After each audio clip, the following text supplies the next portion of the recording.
make all kinds of little electronic things, all because one guy showed me how to make a transistor crystal radio. And with that, I started making all kinds of things after that. Went to Indian Institute of Science for electronics and communication, and I wanted to be a gadget designer. So I did my master's also there in product design, electronic product design, and wondered, I can design things, I don't know how to manufacture. So I came to UMass Amherst, it was some 36 years back, to study manufacturing and mechanical engineering. There were only two places in the world at that time that had manufacturing engineering. And then after that, worked with a small company, started designing products. Must have designed more than 100 products for everyone from Apple to GE to all kinds of companies. Started 4 companies, bootstrapped 3 of them. Okay, first one miserably failed, but I learned a whole lot. And the thing is, when you fail, either you can get bummed out, or you look back and say, oh, I got 80% right, the 20% killed me. But now next time I want to fix the other 20%. Then got bored of startups, and the third company was primarily in thermal management, in electronic packaging and all those things. And I'll talk about the ups and downs of it later. Then got bored with it and went to study again. And my daughter used to say, when all other men have midlife crisis, they have an affair and buy fast cars. So you go to school. So I went to MIT. I studied system design and management. And there I got a fellowship from Mr. Tata. So he used to come and talk to us every quarter. And his challenge was, how do you change the developing countries from the bottom up? Think of all those. And he paid for my whole education for 2.5 years. And my research was to see how do you change children and youth to become future entrepreneurs, in primarily underserved communities. And then they sent me as a professor at the new business school that MIT started. So in Kuala Lumpur. So my advisor and me, we started from one single room. Now it's a 20-acre lot with a big building and center now. And I came back after 21, after COVID, and started another education company, primarily focusing on that.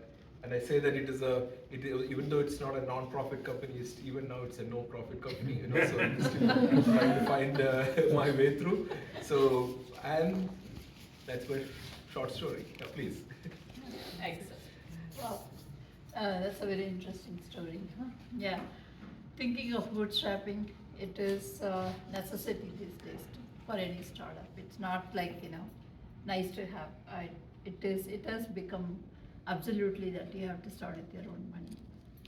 So my background, I'm from a small town called Kumbakonam in Tamil Nadu. So did my engineering from Indian Institute of Science, Bangalore, undergrad, and then went to IIT Chennai, did my master's.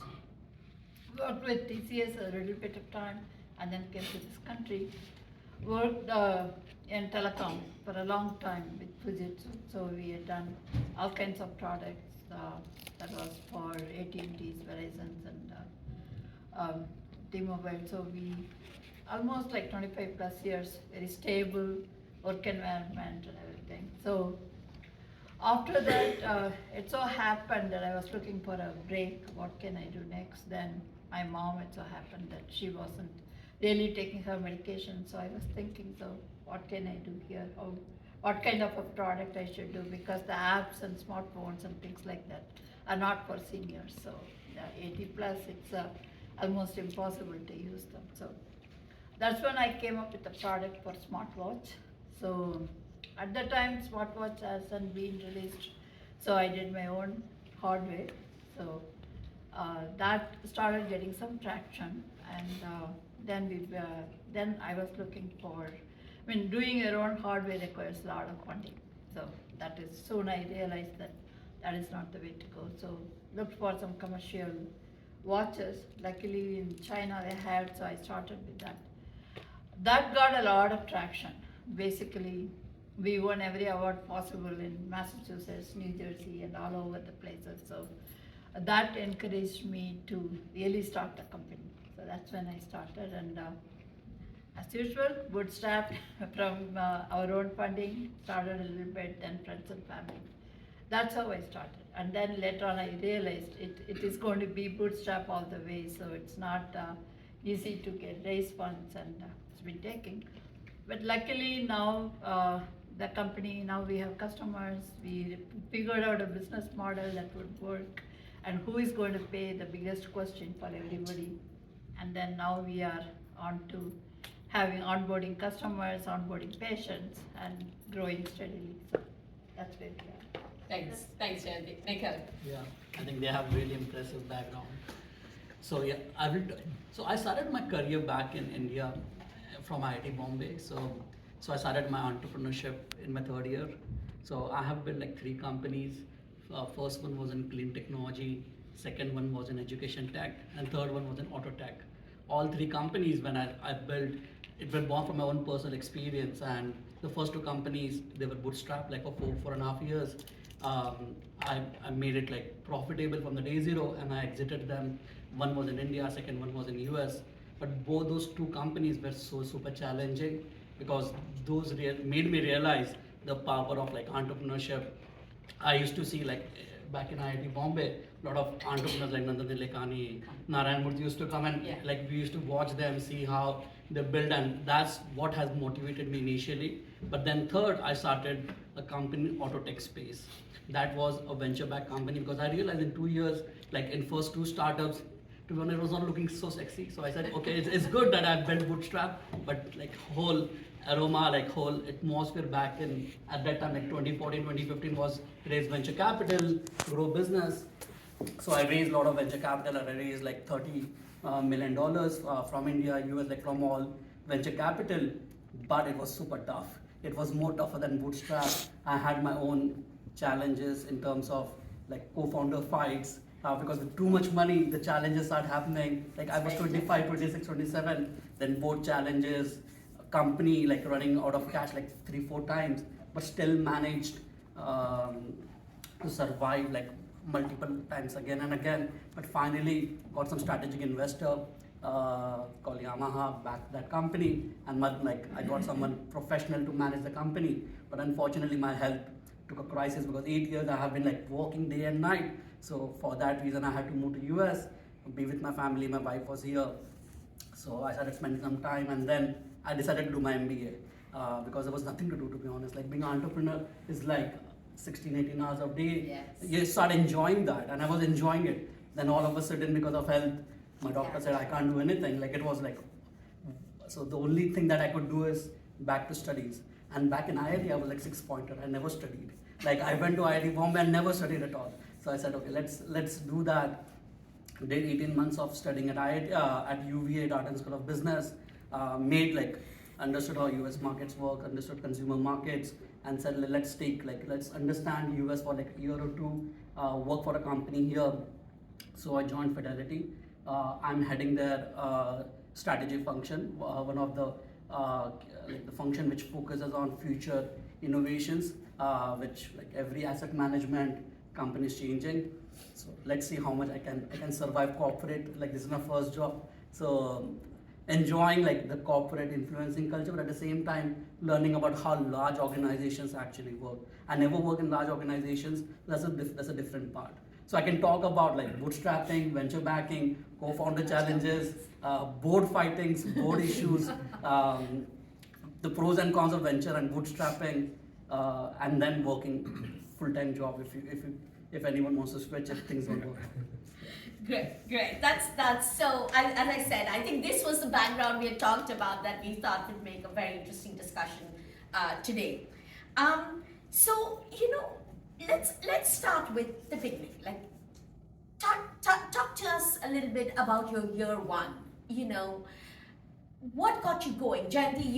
You kind of shared a little bit what motivated you to start your company. It was a very personal story, something related to your mother. So as you folks talk about year one, what got you going, and what were the surprises, both pleasant and unpleasant? I know there is a fair share of both.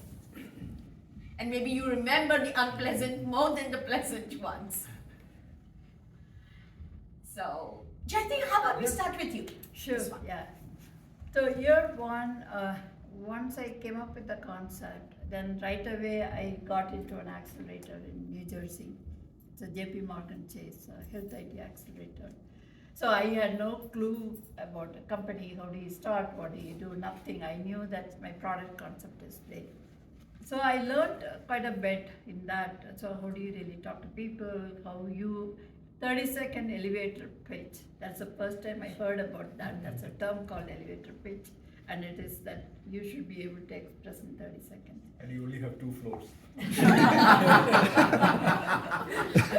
So then they taught me, I really enjoyed the sessions from that and then learned quite a bit. I actually started the company after the accelerator. I got into accelerator even before starting. So then started the company. Then I had a co-founder join me. A very interesting co-founder, right? Yeah, in fact, it is one of my questions about co-founders and your team. How do you build that as you talk about year one? Like, So talk to us about then a that. co-founder joined me, and we both worked like maybe 18 hours a day. Both of us, either at my house or his house. So we worked through. We attended every pitch. We participated in every competition. We were like winners of most of it, basically. So the win was coming out very faster than what we thought. Everywhere you apply, you get selected, you pitch, you win. So we thought that, oh, starting a company is so easy, right? So that's where we started. There were a lot of people wanting to, especially once we won Google and Boston Scientific Challenge. I mean, the whole world was coming to us. I want to join your company. I want to be your advisor. I want to be this. I want to be that. But who wants to give money? Zero. Right. So that's where it started, and that was a big surprise. And we were not able to raise money as we thought. Everybody thought it's a great concept. Everybody said that it is essential. Still, everybody thinks it's a great concept. I mean, that hasn't gone away. But it has been 8 years now since I started the company. So, but the thing is that money people do not want to put. Oh, it's okay if when we had the concept, they said, oh, once you build the prototype, we'll check it out, how things are. So eventually, the very first year, I then decided that I will go for friends and family. That's what I had, all my brothers, sisters, and town of Acton, I should really say, a lot of my friends from Acton. And our colleagues, they all put money in, so we raised the friends and family. That's when we started. And at the end of year one, my co-founder left. Okay, that was an unpleasant surprise, I presume. So they say when you need money, you should ask for advice. And when you need advice, you should ask for money. You should ask for money, then it never works. Okay, so. What is the problem we're trying to solve? I think to put our understanding that. What was the concept? Oh, No, the concept was Product. seniors take a lot of medications. On average, they take 14 to 20 medications a day. So they often forget which medication when they have to take, and often they forget whether I should take a red pill, yellow pill, white pill, whether it should be small or a big and things like that. So they get confused. So the problem is that either they don't take the medication or they take overdose and things like that. So most of the application at those times you just had apps sending you a text message. That is at best that you had. So I came up with an idea of a smartwatch concept where at the time of the reminders, it will put up the image of the pill and as well as the reminder. And not only that, unlike phones, we don't expect them to keep scrolling your notifications. We always came back every 15 minutes, come and remind. And then so they will take until they take. If they forget to take after an hour or so, then we raised an alert to the caregiver. So we had an app for the caregiver. So they will get alert. So your mom or dad hasn't taken the pill. So that is the first concept, and on top of it, we built the GPS tracking, and we built texting on the watch, but you don't need to respond. So those kind of various features that are centric about elderly, basically. Thank But you. when they take the medicine, they have to say that they have taken. They have to tap, yeah, they have to confirm. Yeah, Very that's interesting. great. So I think that's really useful to understand what the concept was and thing. And we'll come back to some of the things you raised, and especially as you talked about it, Jayanti. What does it take to raise money? I definitely we want to do that as a follow-on session. You know, I think today's session we want to focus on the bootstrapping part and you know what does it mean. Rakesh, you've gone through a few rounds of this. Yeah, and each one, you know, people say serial entrepreneur, you know, it's like saying serial parent, you know, so, you know, just because you have 2 children, you don't become a serial parent. So, and each child is different, you know, so, and each company actually is very different.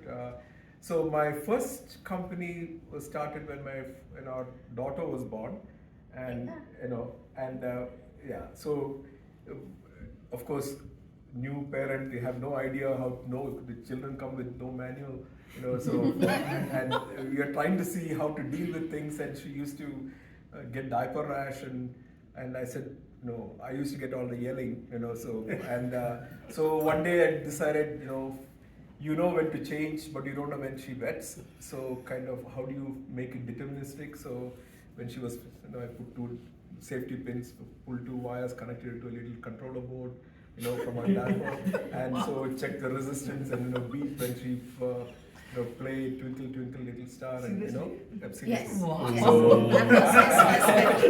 He is not kidding. I have US patent. Senior one start with dating. Same problem. Okay. So I got US patent for that and learning pattern. This is back in '91. Does it change? Does the resistance change? Oh yeah, of course. Yeah, it's Yeah, children. the Okay, children, so, yeah. Because of And, chemical. and we made it into a product, and then all our friends were having children. They said, can you make we want? And they said, then you should start a company. And I was just an engineer, and one day I'm an engineer, second day I'm the CEO. I haven't changed, my expectations have.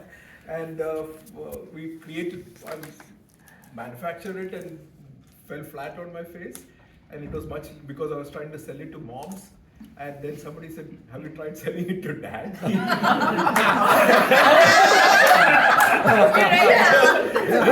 So when you're an engineer, you get pretty good at problem solution fit, and it is product market fit is a very different story. Okay, like you need to be an entrepreneur.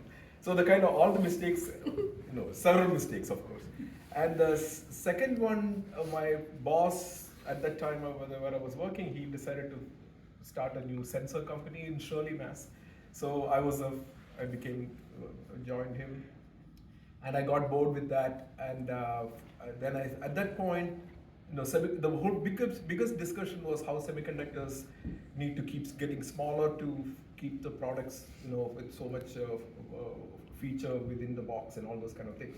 And my hypothesis was that before the semiconductor problem hits, the heat density problem will hit before that, because the product is getting smaller and the heat is getting larger, and So I started a company primarily working with thermal management of electronic products called Degree C, and that was my third company, and that grew pretty fast, So luckily it was just before the .com, boom and bust. So it grew with the company, and with the tide, and Entrepreneur of the Year and all these kind of things, for Ernst & Young finalists and all these things. And you think that, oh my God, I've done something really good, and you have no idea what you have done. Really, successes don't teach you anything. Okay, it just feels good, but it absolutely doesn't teach you anything. And then the reality hit. I came about a few hours from bankruptcy. The company .com, suddenly all our customers went out of business, and there were suppliers who were still around. So accounts receivables were gone, okay, accounts payable is still around, okay. And on top of that, Fleet Bank came to do workout, and they sent all the big guys with bent noses, to saying, okay, you have to pay back all the money. And so that is and as a bootstrapper, that there is no investor to run back to. And within the last minute, we managed to get a term sheet from someone, and we got everything redo again. And in the meantime, talking about co-founders, he got really panicked, and he started trying to sell his share to our customers, and and all that, and they called and asked. So that actually triggered the whole thing faster, and then brought it back. It almost came this close, and then built it back up. So that was then I sold that a few years back, and this company again, it's a bootstrap all over again. So yeah, there's a lot of scar tissues again, and then that is life.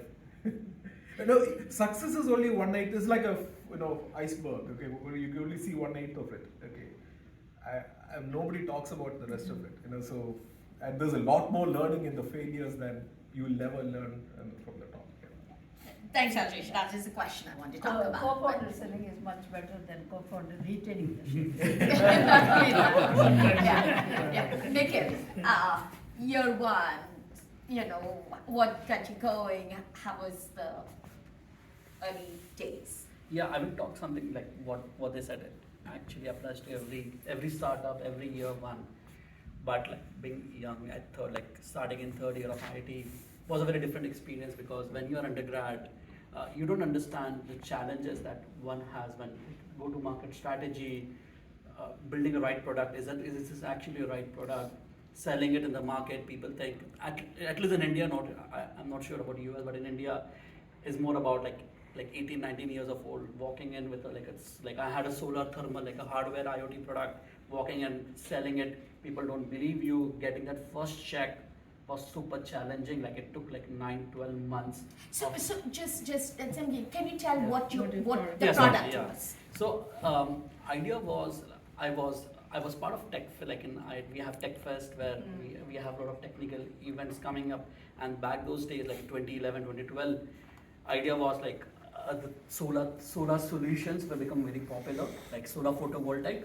But I realized that photovoltaic is not a solution for Indian market, because India is a tropical country, and for Indian markets, thermal is the right solution.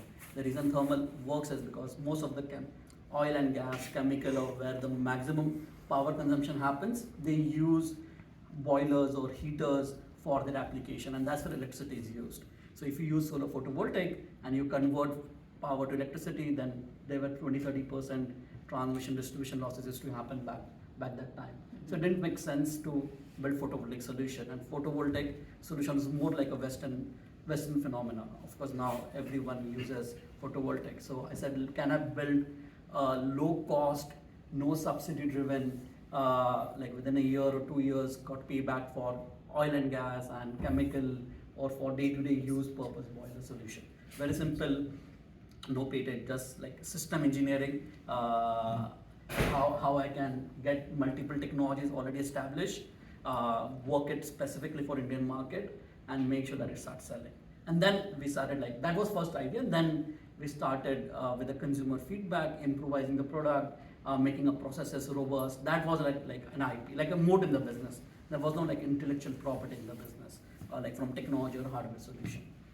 How about the funding? So that was very interesting. So because no one was funding, what I realized the power of IIT education, and I realized I can give classroom lectures, and people are ready to pay 2,000 rupees per student for 1 hour. So what me and my founder did is we started solar workshops. So we said we do Bombay was there, and we can't give IIT Bombay certificates. Yeah. So we said you get IIT Bombay powered student certificate. People didn't realize. So Very smart. yeah, so that because no one was ready to believe, so we started generating money from that, and it was boom. In Bombay, we got in a year we 2,000 students we did, and it was a good money which we plowed back. Me and my co-founder, both 100% gross margin, no money. So we plowed back, built our technology, and started selling it. Of course, that idea was not to use it was not a scalable, it was not a sustainable. 1 year I can do, next year no one will come. But the idea was, can I start leveraging? Enough to get you going. Yes, get me going, and that's how it started. That's a jugaad part of Jugaad it. part of In it. finance also, how do you raise money? Money, right? And I always believe if you're bootstrapping, either one you have your own capital, saving. My philosophy is never use a savings.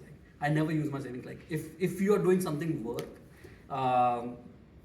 you start using your personal brand and start making money on that.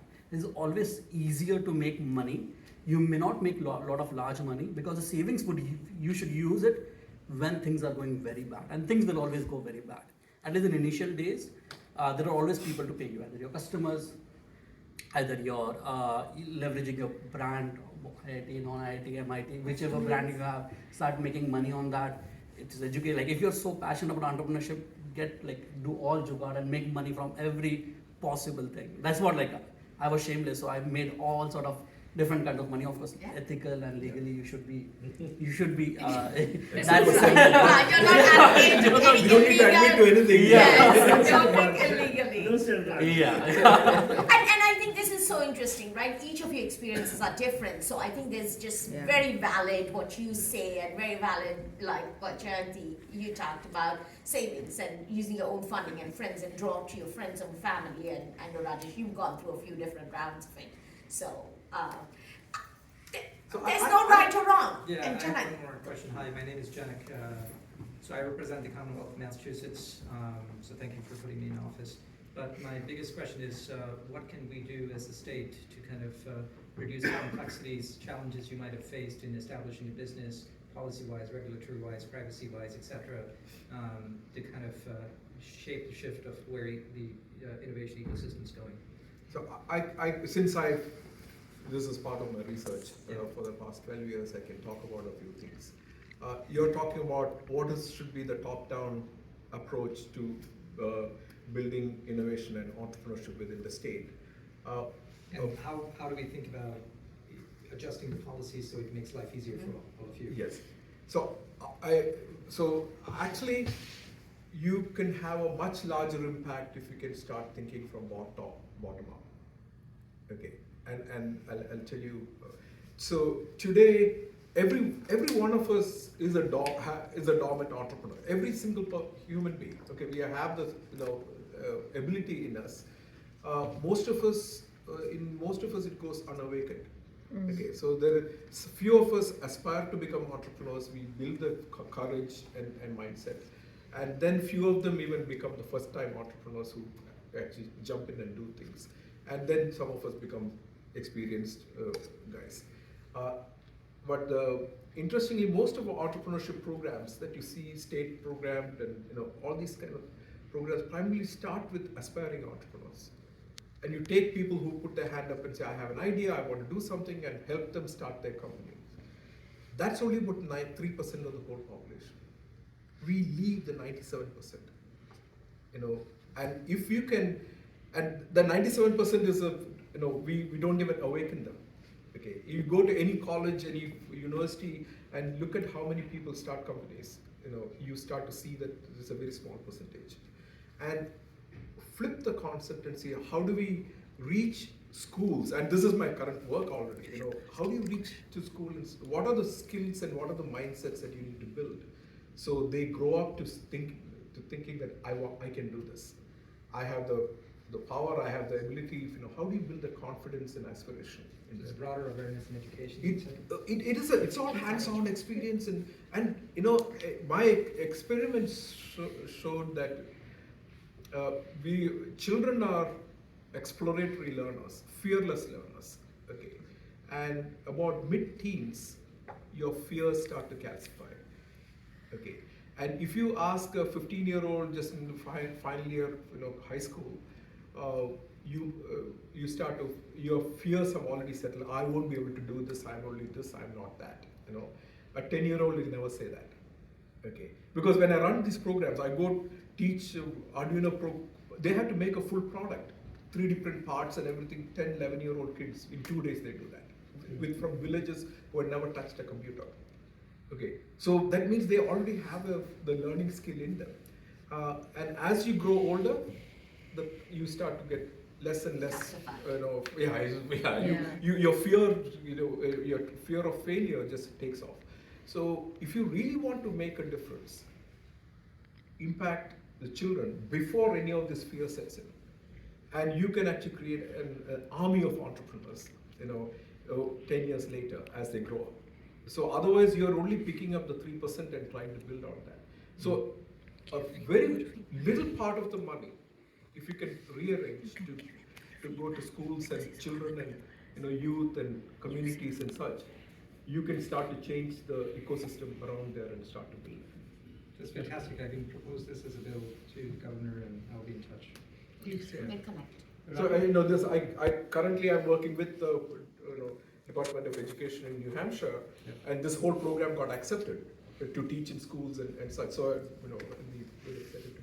I would like to Yeah, add one please, something- please. Yeah. Slightly different perspective. Yeah. Let's Yeah. take this more at once. Yeah. Jen, Yeah, sure. Here, many of you may have heard First Robotics. So they encourage Yes. a lot of innovation. So my son was growing up and I put him in, I used to manage a team of elementary school kids starting with, and they have the junior Lego ones. robotics. Yeah. And then the senior kids, then we teach them. So there are many aspects, not just the development of a concept or a product, including how do you speak, how do you pitch, how do you present, and how do you work as a team. These teams are like 25, 50 people team. You need to coordinate with each other. You need to market your idea. You need to come up with engineering innovation. You need to present, because there is a chairman's award where you need to really say how good is your team, right? That's selling your team. How do you do the pitching for that and all that?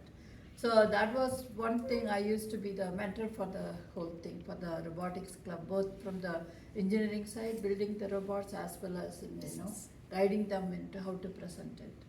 Another one I was part of is, I don't know, many of you may have heard of MIT Launch. So they do it for a lot of young kids.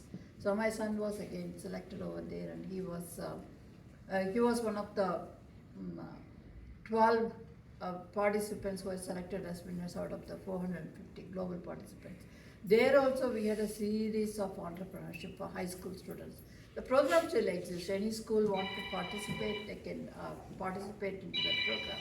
And they do all the mentoring, starting from how do you start to, how do you do your market fit, how do you do your ideas, how do you shape up to a product, and things like that.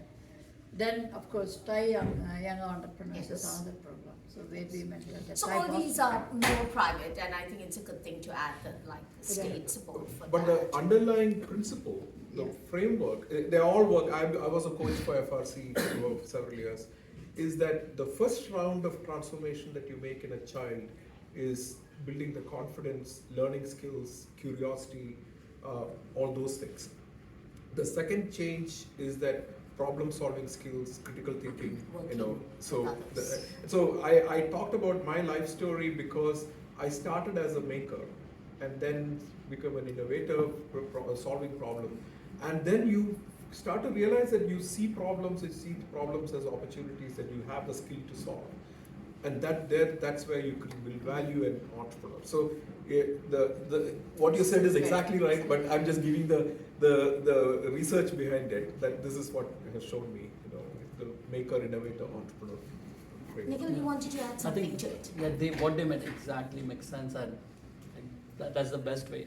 To add on top of that, I believe in general education, like when I was doing entrepreneurship and when I saw my friends who were doing entrepreneurship, the best thing is if you fail, let them fail, and you should be employable. So the advantage is it's not like you get guaranteed job or you get guaranteed business. Like in my startup, I always used to love entrepreneurs who are failures, or who have tried really very hard and went out of the box and actually want to do something else. Because the people who have seen failures, I've seen or who have not seen much success, they are really ready to do all jugaad or all things, because a startup is not just about technology. Like everyone will be technology, everyone will solve go-to-market strategy. But at some point of time, if you have that confidence that even if I fail, I will learn those skills, I will apply those skills and do that in any other job or any other startup or any other thing. And I'm not sure how that regulations can really play in, but those kind of skills where most of the entrepreneurs, they love another entrepreneurs, or most of the people people who have seen the whole cycle, they prefer entrepreneurs more than people who have just done a corporate life. Because when you're doing entrepreneurship, is super, as we all say, is super challenging. But at the same time, the skills, because I am seeing the corporate life, I'm seeing people are always risk averse. I don't know why. Like, like if someone wants to present, they will have 10 times stress. But because I have seen that I've been entrepreneurship, I'm fine to like get humiliated. I'm fine to get embarrassed because I'm fine because I've seen that embarrassment. I've seen more rejections. Like I've seen more rejections than acceptance in my life, and that's the power which corporate life or corporate job. Like at least I had just 6 months. So in 6 months, I'm seeing that skills most of the people from top to bottom they start missing it. And as you lose, Because that's fantastic. Yeah. What was that? Yeah, so I had actually covered some of what I say about fear and but how does this tie into the nature of the education system, and especially coming from India, we're at IIT, we never thought of starting a company, that it is exam oriented, you get up, something right or wrong, and A mila, B mila, isko C mila kind of a thing, that kind of instills that fear, as part of their training.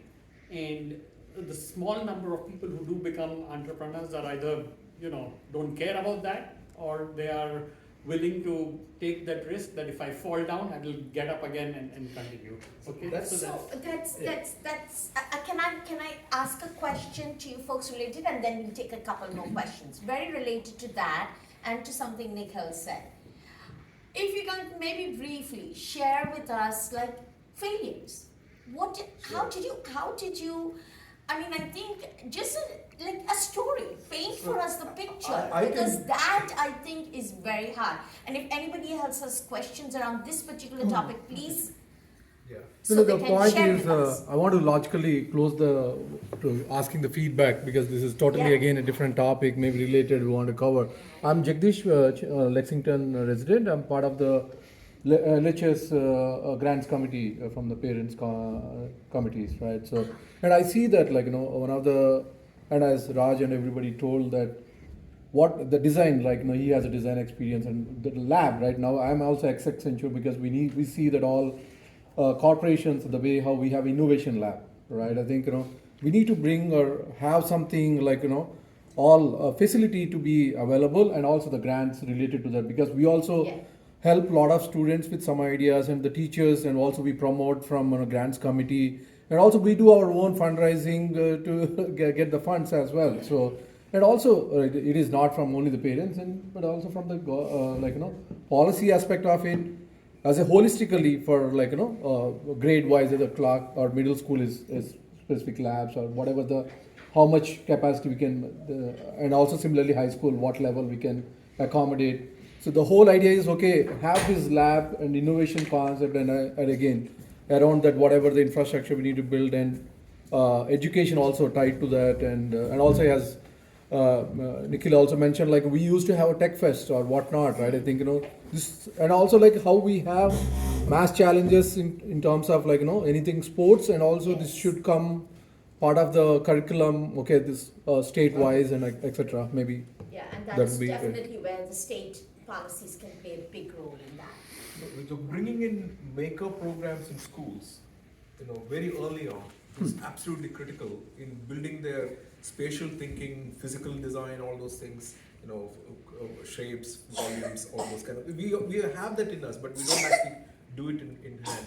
Systems thinking in electronics and inputs, output, logic thinking in basically recreating code, user experience, user interface design of products, and then actually you learn to design something for solving a problem. So the maker, innovator, entrepreneur journey is very critical. So it starts with that.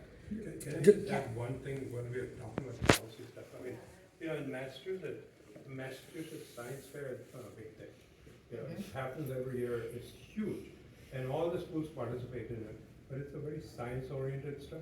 Yeah. We need a Massachusetts entrepreneur. Yeah. We need to have Massachusetts invest in that and make it a challenge to middle school and high school kids to be there. Right now, my kids, when they went to middle school, they were building all these science gadgets for science fair. Yeah. They never had anything for entrepreneurs. Makers. We need an entrepreneur fair and a statewide one, so people right from middle school are thinking about, I can do that. So, I have building one- application level science. We teach science as science, application actually, that is where the learning, real learning happens. This is a very interesting discussion. Thanks for raising this question. And we should talk a little bit more. The failure part. Yeah, we'll come back to that. This is maybe a little bit of side topic, but I think it's a very important and very interesting side topic. And Shanti, you have something to add to that? I also think that in business they tend to think of scaling always, and being local and being small sometimes can solve the problem much faster than trying to think of the big problem in scale and then come back down to the small problem, So for instance, there was a healthcare problem in one of the hospitals in his hometown, and there were 2 kids who solved it for that hospital. And the funding was not a big issue, because it was a small problem, local, and that's another aspect of. Just to touch on that, as part of my research, I visited several tribal villages, and I went and stayed there all across India to study the innovation in these places. And I found that innovators are there, right there. You must have seen all kinds of jugaad. Jugaad is an innovation, but with very limited resources. Okay, and what is missing is they don't know how to scale it. Yeah. You have solved the problem in this village in one way, somebody else has probably solved the same problem in a different way, but they have no idea that you can actually take the solution and start to go to all the villages. So the innovation is there, but the entrepreneurship has not been raised. Okay, so and that is the difference. My thought was similar, in the same lines, right? Like one is yes, how to find, but then what I also see is that there are kids, like my son included. So there are kids who have started that journey, but if the state can help them, right, encourage, because there are no avenues, right? Kids are doing it on their own, but if there is a forum where they get direction, right, they get the resources they need, so that they know what the next step is. So I think that will be really helpful. It's also encouraging who are already there, at least seek them and then explain them how to do stuff, because parents can help as much, right? Finally, I think in competitions, fairs, internships, summer internships with kids come. Ecosystem, right? I mean, Exactly. maybe have a forum where they can say, okay, what are you doing, right? Like, what are you doing? What do you need? Or probably this is the next step, or reach out, right? I think those would definitely help. And Sid has something to add there. Yeah, this is actually I can give a thought on that, but my question is a bit tangential. So I would say that at the high school level especially, a lot of people try and make organizations that are geared to more helping other people. And while I would say there is no monetary aspect, I think to my mom's point that maybe having a Massachusetts representative come to each district or come to each school to assist these kids would be something that is vital, so they can get inspired to do future monetary tasks. Speaking from experience, I will also say that schools themselves have a very restrictive mentality where they don't want you to take that next step off, like a lot of times, because they don't know how it'll portray the school. They don't allow you to promote. So you really have to go out of your way to try and do anything. So I think if there was more public support from Massachusetts to encourage this, that could be something that's useful. That is very true. In our experience, that's what we see, because the school system itself, that they cannot go beyond a certain point. So they are not able to encourage the students, even if the students did it in private with their parents' help, even to go to the next level. A lot of times I see problems from them saying, as a school, we cannot permit them to go and participate in other competitions, and it has to be within the school. So there are a lot of restrictions from the schools. I know a lot of parents help their own kids, they form the team, they do everything, but ultimately the school may not permit. So that is something that we have to overcome locally in every region, because the school teachers or the staff, they're all more focused on their day-to-day work and not about the kids performing beyond the school. So that's where the whole Nikhil, you have some thoughts This on can this? become a good business opportunity. If this is like this looks like Yeah, a exactly.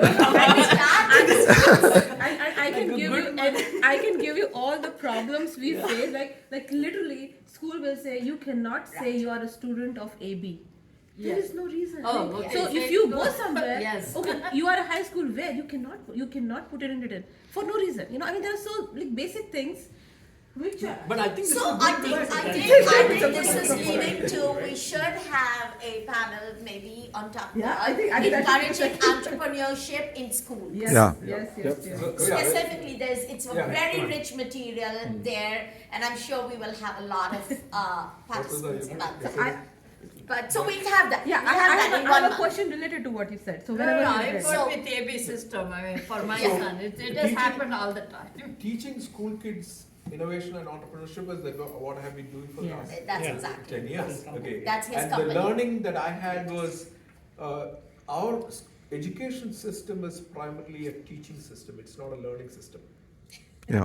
When the teacher comes and writes on the board and you have copied it and either have figured out what it is, but the teaching is over, but the learning hasn't started. Okay.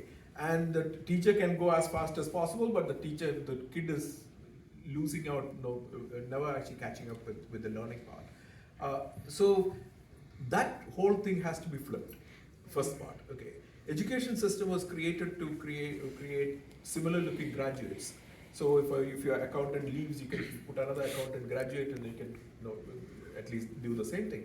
But today you need to bring out your own inner strengths, and that is not even touched upon in our So schools, can I put a plug in? Yeah. In about a month, we have a talk by Professor Po Shen Lo. Now, if you hear him, I would highly recommend anybody who has students, high school, middle school students, right? He's a professor of mathematics, and his basic, right now, what he's talking about is in the age of AI, like our kids are going to be, they're going to come out and be adults and working in that age. What do they need differently? What should our education system Exactly. be doing? What we are doing today, to your point, Yeah. is not going to work because for that accountant, there will be an AI digital assistant that will take Right. care of it all. So what are the differentiators? How should we think about the education system? We just wanted to tie that together. I think the primary 3-4 qualities that you need to build in a child is self-learning skills. That means given a problem, can you go figure out how it works and how learn, and that also builds a curiosity. Self-efficacy, which is a confidence to take on challenges and work on it, and that only comes through failure and figuring it out. And critical thinking, problem-solving skills. None of the subjects really matter. Trigonometry to history and things like that. None of those things matter. If you can actually build these very basic qualities, it doesn't matter what the next wave of technology is. You can still survive and ride that. Right now, we are actually. I know 5-10 years back, IoT was a big thing, and so everybody was trying to teach IoT, and as if IoT was something general. It is just one specific implementation of a technology, and so even AI is going through the same thing. 20 years from now, we'll be talking about something else. But if we can teach the very basic qualities of self-learning, research abilities, and then they can take on any kind of. Just 1 second. I'm going to give our high school student a chance to ask a question. So this was like before we went back to this kind of educational trend. You guys were talking about failures. That was like the branch. So I had a question about that. So you guys would all have a primary like envision of your idea, but then as you do market research, could you maybe talk about how you guys do efficient market research?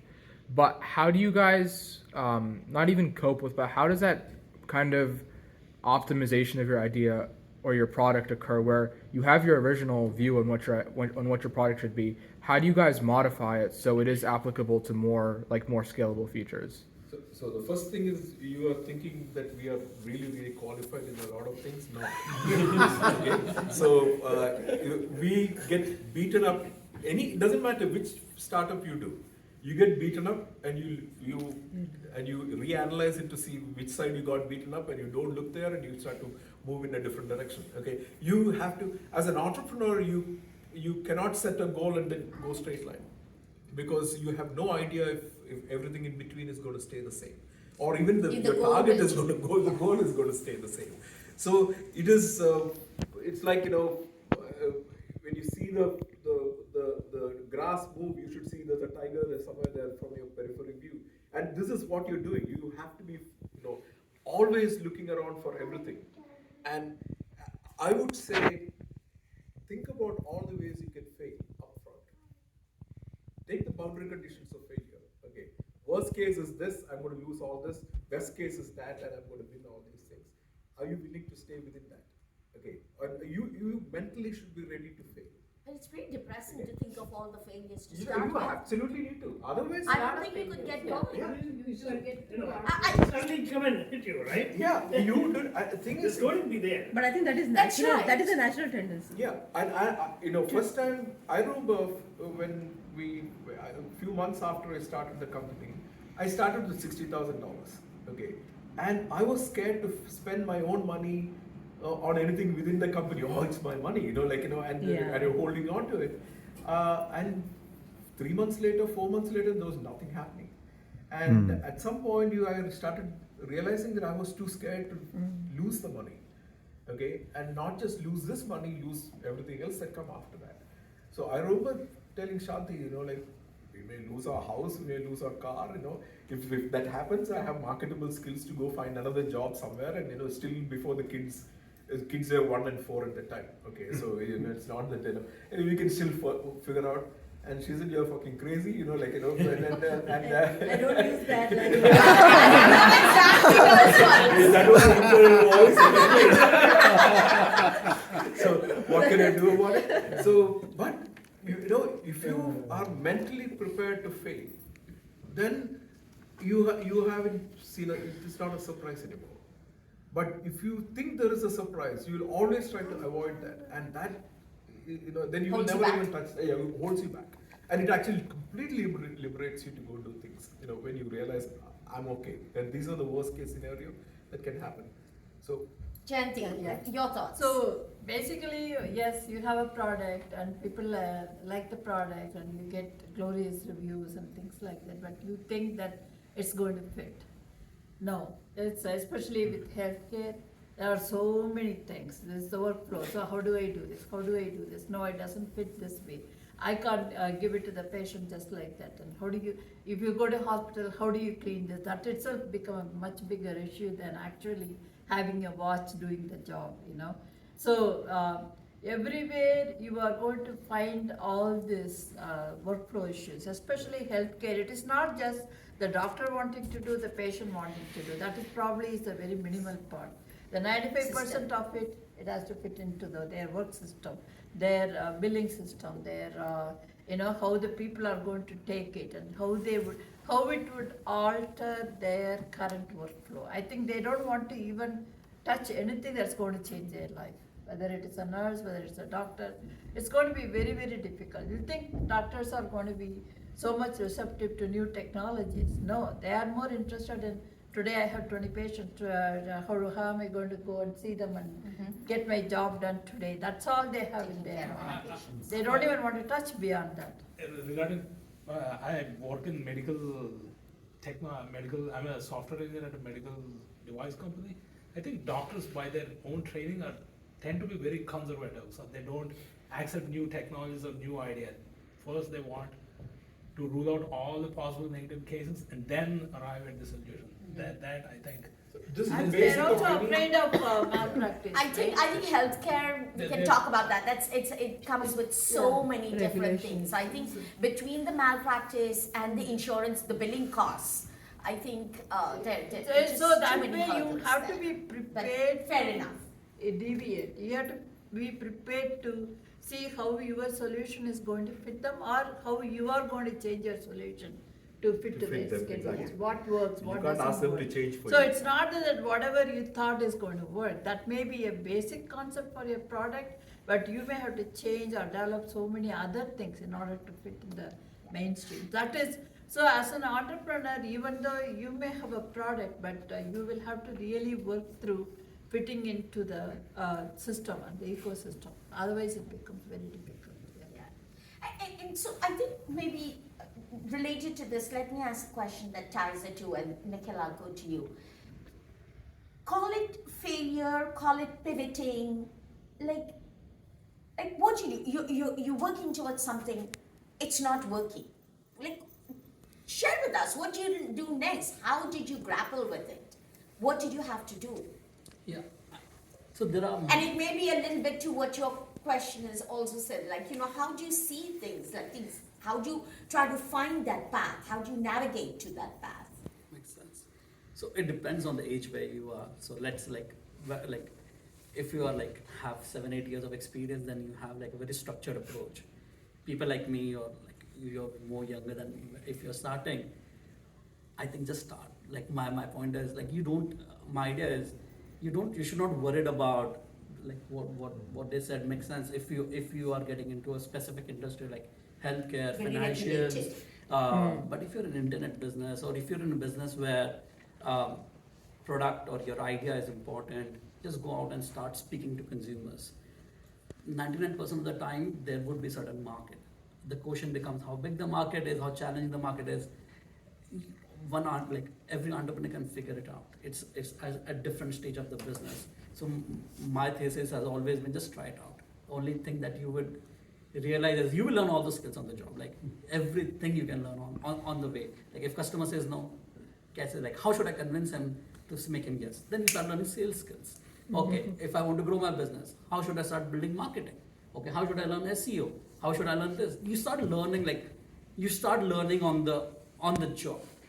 If you start learning everything, I'm telling you, you will always feel, wow, I know a lot, but where to start?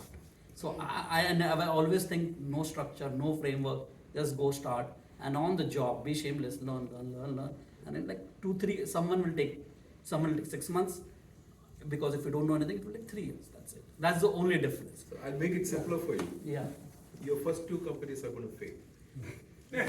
Just, take it from me, okay? And don't even think that I'm going to make a first. And that's a good thing, is what he's trying to say. Yeah. Actually, you are going more to lose than money, that. you're going to lose time, and that's your tuition fee, okay? But once you've gone through it, you will learn a lot more than no MBA can ever teach you all those things, okay? No degree can actually teach you. But that is an experience that you have to go through. So fail small. Start something small and at least understand what it actually takes. So in most cases, first 2 companies will fail, And also, second thing I wanted to say was that if you look back in your own high school, you had people with on the top third of the rank, and you have bottom third of the rank. Top third of the rank are in good jobs, professors and all that established. Bottom third of the rank would be entrepreneurs or criminals, and they're all really similar. So Entrepreneurs are more like criminals. The reason is that right through their schooling system, they have failed 1,000 times, and they kind of lost that fear of failure. They can actually take on things that others don't take on. Okay, and you need to. I wouldn't have finished my high school. I would have thrown out of high school because I never actually passed in most of the subjects. Only physics and math. Okay, other than that, everything else was reading. Okay, so but somehow managed to get through all that. But that failing 1,000 times kind of makes you realize that failure is not so bad. It is something you can get up and run. And till you get that mindset, otherwise you'll be scared of the dark. Okay, so.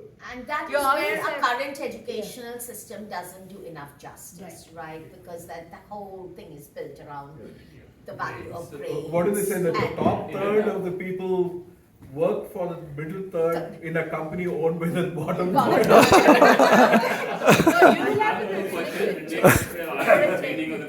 beginning of this discussion. Yeah. After this discussion, I'm wondering why to be an entrepreneur. What's Yeah. that driving factor? Is it that's my Is the closing. kick you get out of it? Is We'll it for get the there. sake of money or is something else? Yeah. Yeah, we'll get there, we'll get there. Yeah. Let's. No, I had a different part of just back to the basic entrepreneurial thing.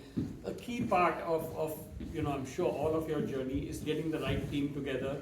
How do you So that was going to be my next question.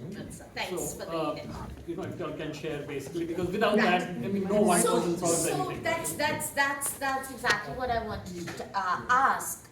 Is it related to No, even before that. even before Yeah. that? So Okay. quick one. Okay. So not even bootstrapping. Even so he's a different age, we are a different age. my question is, many a times, or rather, we have ideas, right? And there are many of them, right? So you keep thinking, oh, this is good, that's good, right? Some are services, some are software, some are the product. How do you, I mean, that is what would have been with you, right? If you are thinking and, if you really want to start something, how do you hone down to one? I mean, is it just based, because sometimes you'll say, there's not a lot of market for this, right? So do you really go that deep, saying, oh, what's the market? I mean, it doesn't have to be $1 million company, right? It could be a small one. Yeah. So what is your thought process to say, okay, with all this that is going on in your mind, okay, I'm just going to focus on this. How do you pick that? Because that's where we are kind of stuck, because we just think too much, and then you just become thinkers, and then you're not really doing anything. And at this stage in life, so that age also comes in now, right? Like, okay, I have a high schooler, and so any guidance? Ideas don't have so much value. Yes. It is a problem that you're trying to solve. That Right. has the value. Right. Okay, because if the problem is real and if it is painful, even if your first round of ideas do not work, the problem is still there. You can go back and change all over again. So we all get excited, especially techies, get excited with technology. Solution. We start with, I have a technology, let me see, if I have a hammer, everything looks like nail. But we should always start with the problem. If the problem is real, in all these cases, we started with the real problem. Right. Okay, and we didn't know how to solve it. And Jayanti did not know how to solve it, but she realized it is a problem. It's everywhere, and people are suffering from that. If I can solve for one, and if I can scale it, I can take it. So start with the problem definition really. Regardless of how small the market might Doesn't be. matter. Yeah. As long as at least there is one taker. Yeah. And If it's a real problem, the market will show up by itself, but you will figure out how to solve the problem. That's why often the personal stories are much better, because you are experiencing the problem first and then you are trying to find a solution. So people, whether it is investors or customers, they are able to line up with you because they also see. A lot of times when I go, everybody has the same personal problem. Everybody has their parents, they are taking care of them. So this is not something unique to me. Right. It is there universal, whether it is India or here or China, everywhere the problem is the same. So once you take up the problem, then trying to solve it, then you will find out. We don't do a lot of market research when we come up with the initial idea. That is not our intention. Okay, here is the problem I want to solve. Okay. Then you go and find, okay, what is the type of market, where you can do, how do I change my project to fit into the market, and things like that comes later. So in the unit case, think of what is the value of the problem. If Jayanti said her mother, she wanted to make sure that, and if you ask somebody, how much will you pay to make sure that your mom takes medicines on time? I would say, I'm willing to pay $100 a month to make sure that she does all those things. Now multiply that with frequency. How often does it happen all over the world? And that's your value of your opportunity. Okay? So if you can think from the unit case to the larger case, we can kind of understand where the value is. Thank you. I have started. Sure, please. So I'm like, if you are like, you have 10 ideas, the one customer pays you first, or whoever pays you first, just go with that idea. The reason is, as they said, problems will be like, one is to do market research, one you do some problems. Second is just whoever pays you is your customers, friends, families. Just start with that. You will change it. Like whatever idea, if someone has believed you, they will eventually, if they started paying you, that means that's a problem that's a that problem really you will exists. solve. That's a problem that And you don't can need be to have a solution. perfect, and you don't need to have perfect product. You don't need to do any market research. Ideas which look scalable, like mostly they don't scale. The ideas which are non-scalable, they scale. They takes time. And an entrepreneur is who invest 3, 4, 5 years, because if as a scalable, if someone enter AI right now, everyone is funding AI. Yeah. So you have missed the bus.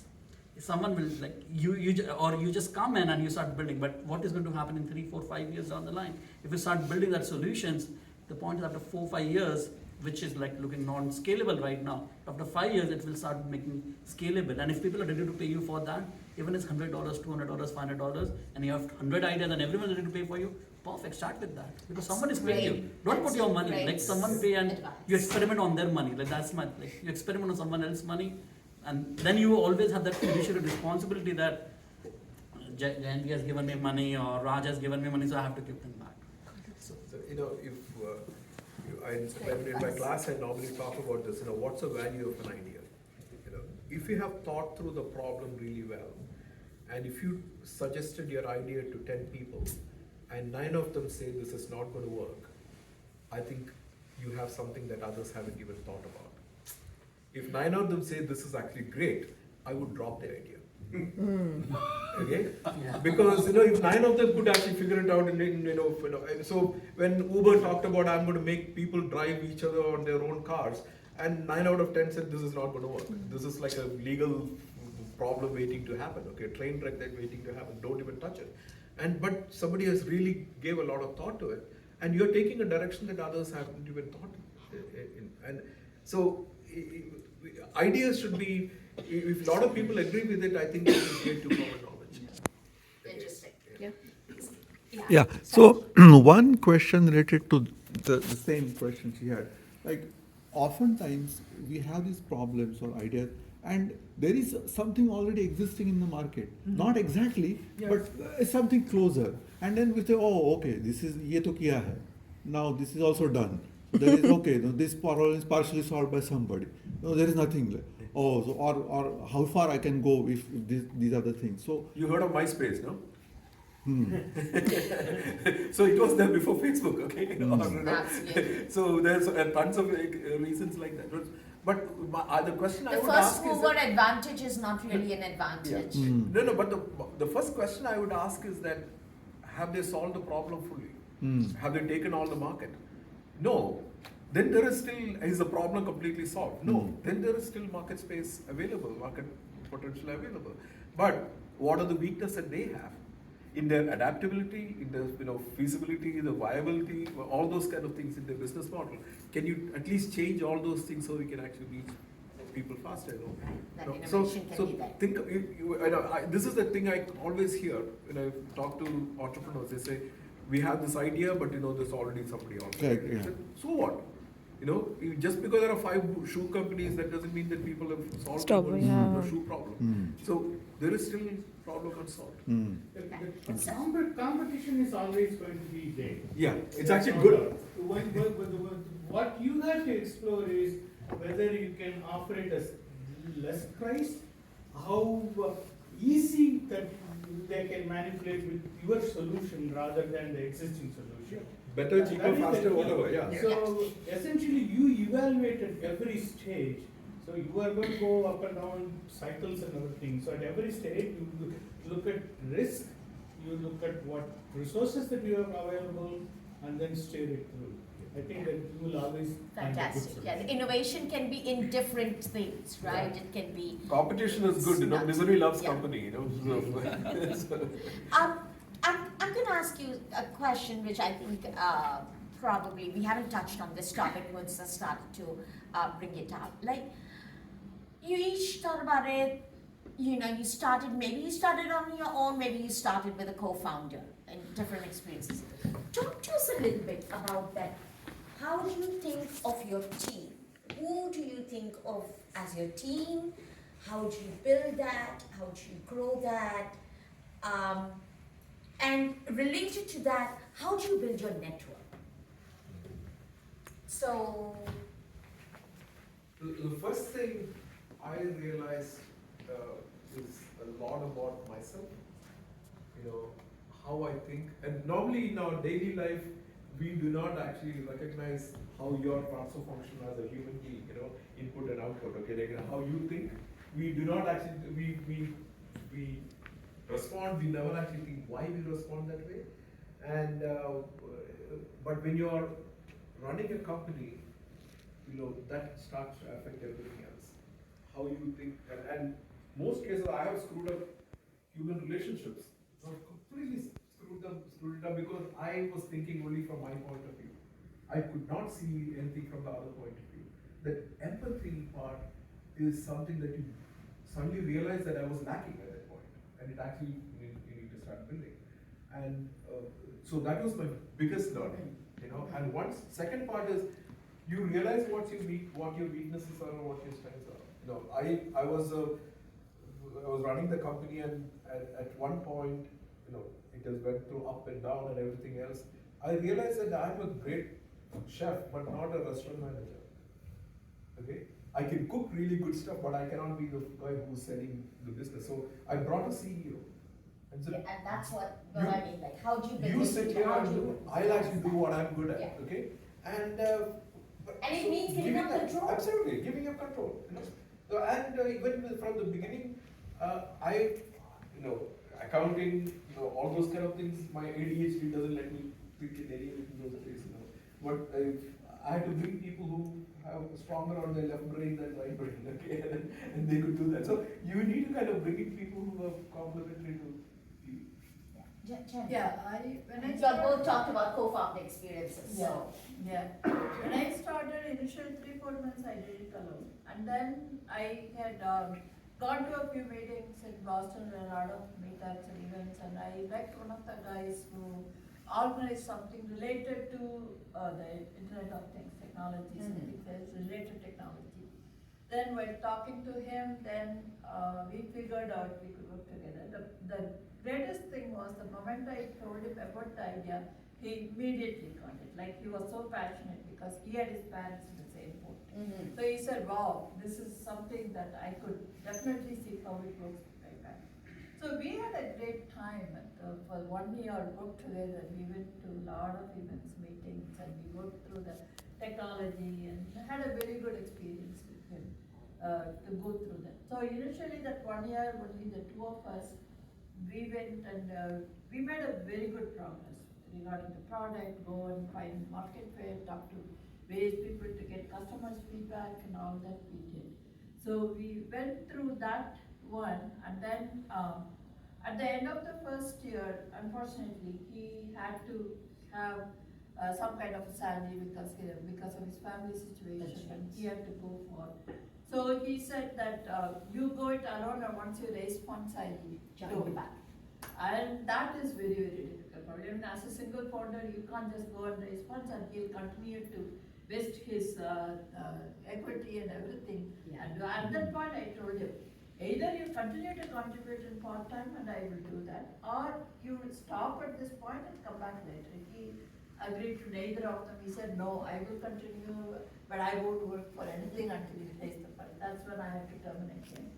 So after that, I got one more. And like that, the journey was finding the team, but it is very difficult to find the co-founder. That's my experience, because you have to have complementary skills, definitely.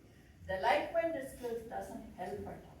So even though you may work as a team much better, but it doesn't help for the company to grow. So you have to have. So one of the things that was lacking in mine is the business development and marketing sales. I'm pure techie. I have no skills in that. But it is very, very difficult to get somebody. At least I was not able to get really a good co-founder. But I was able to get team members, either on the technical side or on the management side, but not on the sales side. So that has been my problem of finding the co-founding team. But the whole problem was, he was mentioning when the co-founder left that they sold all the shares. My co-founder decided that he will not sell the shares. Whatever that we could purchase back by the contract we did, but the rest of it he held on to it. But that is becoming a much bigger problem later on for fundraising, because the investors do not like it. If somebody was not on your team and they were holding some significant amount, then they don't want to fund. So that has been a bigger problem for me in the past 2-3 years. Yeah. So how do you resolve this kind of issues? Because this is something that happens all the time. We co-started another company. We had a very similar issue that somebody worked for 6 months and developed equity and then left. Yeah. For whatever reason, but then and the same investor problem. They did not like it. Yeah, investors don't like it, right? Because you have somebody on the books that they cannot manage. Yeah. It cannot be managed. in Not their only they model. cannot manage, but you are raising the value of the company when you hold, Yes. but they are not helping you in any way in that. Yeah, So I mean, that there's is what an is unfairness of it also, Yeah, in a way. right. But you can manage that very well. Okay, Yeah, share with very- us. You can Share, manage make it. it. Like, there are both good and bad. One is your exit clause as a founder has to be very strong. Most of the early first stage founders, they never have the think about process. it. They never plan it, but like in a marriage, how marriage happens, we never think, we get very emotional, same in co-founders, but co-founders professional, very clear, it's a professional life. He or she will screw up, you will screw up, so have very strong exit clause. Let's say you don't have an exit clause. The second way is, at least I know in India, I don't know, I'm assuming that will be happening in the US, is like restructuring your company. I did. And the same challenge I had where I raised like $20 million capital, one of my co-founder left with a good majority, like with a good stake. So one is I bought whatever I could, but then I restructured the company. The restructure is you can make the company valuation go rapidly down, restructure it, make your shares increase, and then again get some equity capital in the company and manage. So that's where lawyers, creative lawyers always work out. And that's creative lawyers. so you can yeah, so that is one of our lawyer suggested, but that is very fair to the founder because the challenge is he or she has to agree to that. But you have to be smart enough. You have to explain them the advantages that even if they hold 1%, 2% of the company, they will make good amount of money still. But at the same time, you have to be smart enough where you don't make like someone is investing 4, 5, 6 years of your life. You can't like it all depends. It's not the same. Yeah.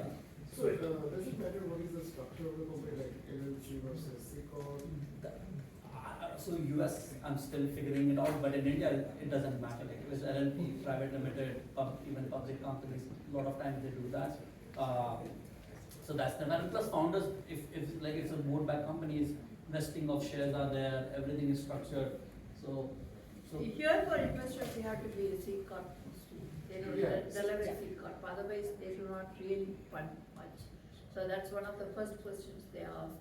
Yeah, they do. The investors do suggest restructuring of the company often, but the lawyers do not.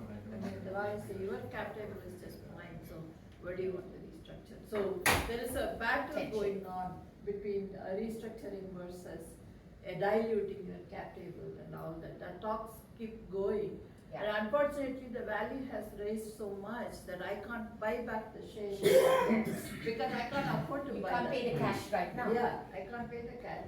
And the investors do not want to agree to pay the cash, so that you are now caught in all those things because of the co-founders. So when the exit happens, you have to be really hard and then say, this is it, we are buying back all the shares, or you say that I'm terminating for a cause and nothing gets vested, that's it. Something very strong, which I was not, and because I had a very good relationship with the co-founder, You get so I emotional, thought it was genuine to. It's what do Mikael that. said, it's like a marriage, right? Yeah. I mean, you feel bad about it, but I think that's like very good advice to anybody thinking is think about exit clauses both for yourself and your co-founders right from the very beginning. Is I think what all of you are saying. Like a prenup. Good prenup. Prenup, exactly. And prenup is, considered not so good, but in certain circles, it's just the norm. And so now it's the norm. You have a co-founder problem because your value is high. I had the co-founder problem when the value was the lowest. And when things were going bad, he was trying to go sell this thing to people, which made my value go still lower. Because people the customers were worried what Worried, was happening. and even the suppliers were worried. So but is they, like, can he go? he can. At that time, he could. And That's so, right, exit clause. so we didn't have enough good enough. So, but the thing is, No, the I suppliers, since they have not paid for a long time, they filed a bankruptcy thing to say that if you do not pay by this amount, this time, suppliers can come and take the company. And he was caught between, he could not sell it to the supplier, so I was the only buyer at that point.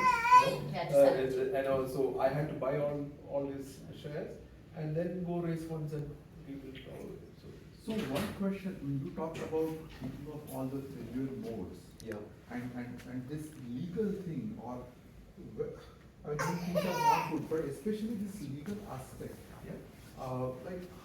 And we are techie, so we know the engineering side, but this legal aspect, and how do you even think of such problems? This is one scenario. I think you have to. So I think that there are like if you, once you start to see, and in mass I'm aware of it, definitely, there are support systems that you can go through that will provide you. Now, how much you trust them, everybody's looking out for themselves, so you also have to do some amount of your homework. And I think that is where I also want to talk a little bit about leverage your network.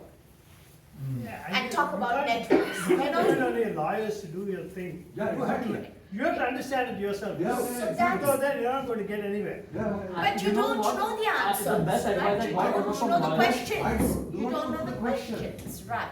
Like, why would you think about an exit clause when you're just starting up? Yeah, or, this is okay, but something, you're starting some cosmetic company, something happened with the customer, okay, now you are liable because you didn't do some tests. Absolutely. Some random stuff like. Yes. Oh, those things. Oh, those are lawyers regulated, those lawyers will You don't tell have to you. worry about The it. market regulations will tell you that. Yeah. Those kinds of things. It's like some of these working out between the co-founders or between the equity that you have given that is there. And there are support organizations that provide a little bit of support about So that. even for that, even for if we both start a company and say 50-50, it's not that we both own 50-50 on day one. We say that, okay, every year that I work, I'll get another 5%. Okay, so it may take me, so halfway through if I quit, I cannot just quit with the 50% like what happened to you. I have only vested so much, so the rest I The vesting schedule is there, So there's you all those vest with things the cliff also, so that takes care of your performance during the cliff period, if you're not contributing, right day. Now after that instance, now I have learned about cliff period, I do not give a single shade unless, you complete your cliff period, I'm satisfied with your performance. Yes. Through the cliff period, otherwise I try to terminate as early as possible. Okay, that's what we do. But best advice you can get from founders. So when Yes. I Build your always got my network. best advice from founders who have gone through the struggle. Like Yeah, Mr. Raj, like like I got my advice from one of my IIT Bombay senior and I went to him and he has faced similar challenge. So people, like founders, most of the founders are very always helping each other. Like whether it is founders issues, whether they are employee issues, hiring of first set of employees. If you can depend on another entrepreneur, another founder, they are far more helpful. Shanti, you wanted to add something? I just wanted to add that as an entrepreneur, I think you have to break that barrier. I'm a techie. You have to learn a little bit. All that. Enough to survive. That's my feeling, I think. Eventually you learn. You will go there, you will go through all the search, you will find out, you spend hours, you won't sleep, you do all that. I think we could talk for a couple of hours Yes. more, right? There's so much rich material out here. But I would like to wrap up. And then we can continue to network. I don't know how long this room is available, but feel free outside corridor. It's nice here. I But want to quickly talk about one point about bootstrapping itself. Yes. The mindset of a bootstrapper is very different. And as I said, it's like a midlife, middle class thinking. And I had to hire a vice president of sales for my large company. And he joined and we said, okay, we are going to go to West Coast to meet a customer. And I said, I book all my flights, all the hotels. I never ever had an assistant. I did everything myself, okay.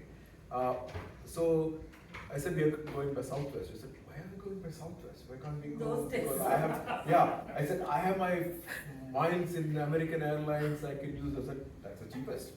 And after we reached there, where are we staying? He said, Motel 6. And this guy said, I've never stayed in Motel 6. Start doing it. Because that's where I've been staying. Okay, all along. Because my customer really doesn't care if I stayed in Motel 6 or Hilton. Okay? Because as long as I go there, and it doesn't care if I flew by, coach or business class. And I almost have to educate him. And the only way I could actually educate him was the thing about, I came up with this concept called the Mary dollar. Mary Rowland, she was one of our assembler. And I said, how long does Mary have to work for you to get $100 to do this? Okay? So it is not just dollar, it is how long does this lady have to work for you to go from, business class or go to, and she said, she has to work for another 8 more hours so that I can actually have this? Is it no? Is it worth it? Okay, and so kind of You got it. humanize this thing, and because I was thinking in terms of how long I had to work, but if I told him then you work for me. So I know I had that. So you need to come up, understand the value of money as an entrepreneur, because entrepreneur starts with bootstrapper starts with nothing. It's like a rat going around, scrounging around things to make things happen, and so others who join the company also need to have the same kind of thinking. It's well said, because most of the startups do not realize the value. Yeah, and when you have too much money, as you said, that is a bigger problem. One party they blow 50% off. Yeah. 50 No, I tell the same person, if you want to go stay in a 5-star hotel, I'll pay you what is for recent. Hotel 6. You pay for your own money, right? The rest you pay, I don't care. Whether you stay in this or you stay in 5-star, I don't care. And this is what I would pay. Well, so I'd like to wrap up. I think, but I don't, the only reason is I don't know how long we officially have the room. We can continue the conversation. So I'd like to end with the conversation, the question you asked, which I think I forgot. everything you all talked about, we talked about. Like Why, and I'm sure, I think I heard from each one of you all would be an entrepreneur again. Do it all over again, maybe do some things differently and all. So, what drives you? What are the joys? Why? And it could be very individual, so share that with us. So, first thing I would say is, why did Hillary climb Mount Everest? What did he really get by going there and putting a flag and something? Because it was there. Because it was there. It's very internal drive. It actually is, you are actually pushing yourself, and that is the primary thing. You're driving to see how far can I take myself. My life, school system has been a spoon feeding system, and pushing, you can push yourself in so many directions. Yeah. This is an infinite. I know that I cannot join the NBA, I cannot join NFL or whatever. I don't know. Why specifically this direction? There must be something internal that this attracts me most and I want to push in this direction. Yeah, it is an affinity for challenge, and so I would say think about it is because I in my class I talk about it as an entrepreneur versus a soldier. Think about the upsides and the downsides. Soldiers' upside is that he came back with some more stripes and a little increase in pay. The entrepreneur becomes a billionaire. Right. Downside is that he came back in a body bag, and we lost 2 years of our work and lost some $1 million. We never had $1 million. That's brilliant. So question is, who's taking risks here? Okay, and we can think of entrepreneurs as risk takers. They're not risk takers. They're actually good entrepreneurs, or risk managers. Okay, you don't put all your money and bet in on one something. And that's gambling. Okay, and entrepreneurship is not risk taking at all. It's actually risk managing. So when you think of it that way, these are not extreme work that we are doing. We think of it as entrepreneurs are they're taking challenges. These are all really small work, small challenges that we're taking. But compared to others, yeah. So Chanti, your thoughts on that? From my point of view, from the beginning, I have been working, I have come up with a lot of innovative products when I was working in a corporate world also. So essentially, you do your work, you bring out innovation, people are using it, you are happy, but you are never recognized for it. Yeah. Someone else takes the recognition. But behind that, and they know that you are the one who did the work. But that is the corporate world, right? You can't expect them to. But in terms of challenges, what is your passion? Why are we starting, right? So there is a reason for it. And the second is that this is a very genuine reason, you can solve it. So you have the passion, and you start working on it. And if it is like within 2 or 3 years, if you see a failure, total failure, you are going to wind up and maybe start another one or maybe join back the corporate world. But when you have something that is working, you are driven to keep moving ahead. So that's one of the things that I'm doing, because for me, there is no total failure that I have to close my shop and go.